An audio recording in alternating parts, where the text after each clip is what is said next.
In the past 2 decades, the Chinese company Huawei has gone from nowhere to be the second largest supplier of network gear in the world and is soon expected to be #1 with revenues of more than $30 billion. It works with all the major telcos and it's a big player in the UK's broadband rollout, but it's under investigation in the United States and has now been dumped from Australia's NBN tender process in what's being described as the national interest. I spoke to Huawei Australia's chairman, John Lord, a retired Rear Admiral in the Royal Australian Navy. Well, John Lord, when did you first find out that you're going to be banned from the NBN? When you say banned from the NBN, Alan, we were talking to government all last year, and I as chairman, and then towards the end of the year, I was called into one of the government agencies. We had a discussion. We were told then that at this time that the government could not see a role for us in NBN. And which government agency called you in? That was Attorney General's. Right, and so you presumably started arguing against that at that point. Who did you, I mean, and you'd have to say that your arguments failed because, I mean, it didn't come out until this week, so there's like 3 or 4 months of time between you finding out that and it coming out. There is, but all of our discussions over the past year, and since I've been chairman particularly, which is late June last year, have been commercial in confidence through agreements, and that's with all agencies, not just the one discussion with Attorney Generals, and we've respected that. We've been talking to government, though, for a long time, last 2 years, about being a part of Australia's infrastructure, and particularly in telecommunications, obviously. And you know, this discussion before Christmas was part of a long series of discussions with government about the models we're using in UK, where we have the NBN, and the arrangements we're having with New Zealand, where we're also doing the NBN. Right, but you have to say that you've failed to persuade them, right? I mean, that's and not only that, more in general, you've got a bit of a image problem with security organisations around the world, perhaps not in the UK, but certainly in America and now Australia. Yes, well, I mean, when you say an image problem, we're well accepted all around the world. Well, they obviously don't trust you. Well, no, at the moment there is an assessment in Australia, it would appear, that says that Huawei should not be involved in the infrastructure of the NBN. And we've always said that there's always national interest in telecommunications infrastructure. And I'm well aware of that from my background. There's core infrastructure which must remain a national priority. We've been just arguing that on the outside of that, on the outside of the NBN and in the wider telecommunications industry, there's great benefits for Australia using the technologies we've got, our advanced research and development, which will aid Australia in the future. And that's been our argument all along. Obviously, given the importance of China, Australia's relationship with China, it's a big decision for the government to do this. Do you think that it's actually made easier by the fact that Huawei is not government-owned? The decision, you would have to ask... I mean, if Huawei is actually an arm of the government, do you think that the Australian government actually would think twice before excluding it? Or is it the other way around? It's very... I'm interested in, you know, because some people say, oh, it's because of the relationship with the government. I just wonder whether the fact that it's not actually owned by the government is detrimental to you in this. Alan, you would really have to get that answer from government. I would hope and I would imagine that the decision is based on the national interest and irrespective of the company and perhaps not even a Chinese company like Huawei, which is privately owned, perhaps other companies around the world. We don't know what other companies are not being allowed to bid for NBN either. Did you, in the discussions since the government first called you in and told you about this, did you offer to open up your source codes to the Australian government? Over the past 2 years in discussions with government and with different agencies, we've explained how the UK cell works. We've offered to put that in place in Australia if they wish. We've offered source codes, and we've done this in every country where we're working on the NBN. So there's nothing different to what we've offered the Australian government to other countries. So all of those offers are on the table and will always be. And so fully transparent in terms of your encryption codes, everything, and the possible backdoors, the updates and so on. Exactly, yes. No, and that's our policy worldwide. Fully transparent. We see, and there's been speeches made by even Mr Ren Senfei about this, cybersecurity is a global threat.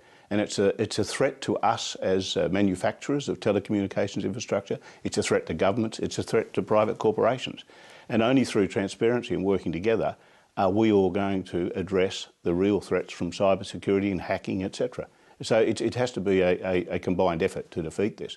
So being transparent and open in your telecommunications infrastructure with your customer and client is extremely important. So what's going on then? I mean, you're fully transparent, all source code's open, you're a private company, just happen to be Chinese, yet you're excluded from the NBN. So what do you think is behind it? I can only go on the media reports, which report government spokesmen are saying that it's on security grounds. What does that mean, though? Well, that's a good question, Alan. You know, we would argue that... But you've been in meetings with them. They actually called you in and told you. You must have said, why? You must have asked them.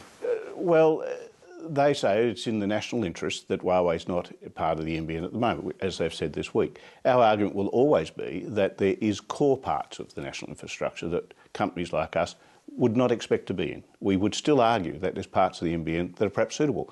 Having said that, NBN's not the only game in town.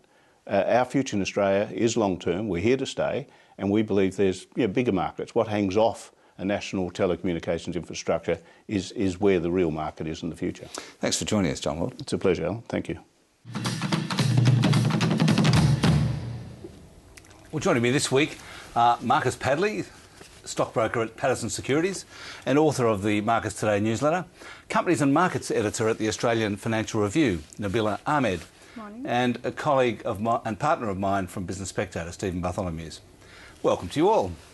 Now, that was interesting. He was saying that actually there's a core part of the NBN that he actually doesn't expect, that Huawei doesn't expect to be involved in, that they only want to do the bits on the outside, whatever that might be.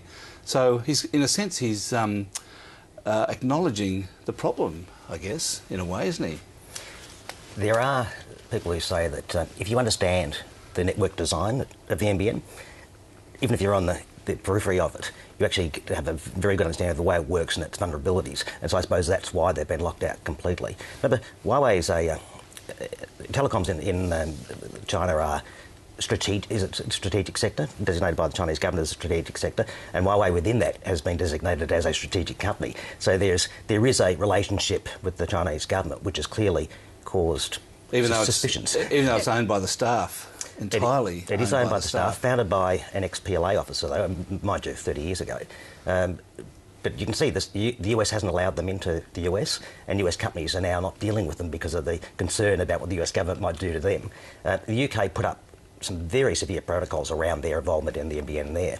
But they are actually involved in almost every major NBN development in the world other than in the US and Australia.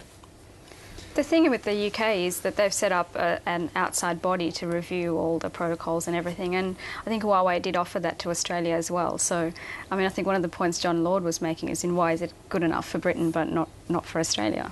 We've come a long way, haven't we? I remember when Kevin Rudd got elected, I thought to myself, God, here we are with a government that might actually know which side its bread is buttered. They've got a Mandarin-speaking PM, and here we are, however long later, with a PR disaster as far as relationships with China are concerned. Headlines saying, "We don't trust you," which has really been the government's stumbling block for a long time. With, in some ways, it shows our alignment with America, doesn't it? I mean, the Americans have blocked Huawei, the POMs have let them in. So we've lined up with America in a way. I mean, the CIA obviously is informing the ASIO decision. Well, it's coincidental, but it's interesting, isn't it, that almost at the same time as it came out that we'd blocked Huawei from the NBN, we're announcing tentative plans to have a base on the Cocos Islands. There are American ships floating into Darwin, and so the relationship with the US is clearly growing at the same time as the relationship with China has got some iciness to it. And what about the NBN itself? They've announced a big rollout, the 3-year, 3.5 million homes. I mean, it's amazing that you sort of, as soon as that happens, everyone goes, "Oh, but I'm going to be after the 3 years." So the big controversy is who gets to be in the 3 years and did you check yours? It. I haven't checked it out yet. I reckon one of these, from the stock market point of view, Patterson's did a bit of research on it this week, but one of the most interesting things is that there are very few industries that have got a natural growth driver. The NBN has, and cloud computing is going to be enhanced by the NBN. Which is basically everybody outsourcing their IT. There are some great small Australian companies at the moment that are involved in cloud computing and bring on the NBN, I think, from that point of view. So for investing in these companies... Yeah, there's a group of them, about 10 of them. Right. So get on to Pedersen's then. And Telstra's obviously a big winner, and one of the things I think that will be really interesting to see what happens after this decision, the government's decision to ban Huawei, is how other companies react to that. We saw Telstra on Friday appoint a Chinese businessman as a non-executive director, but I know there was great discussion at board level about whether to do that because of the sensitivities around the Huawei decision.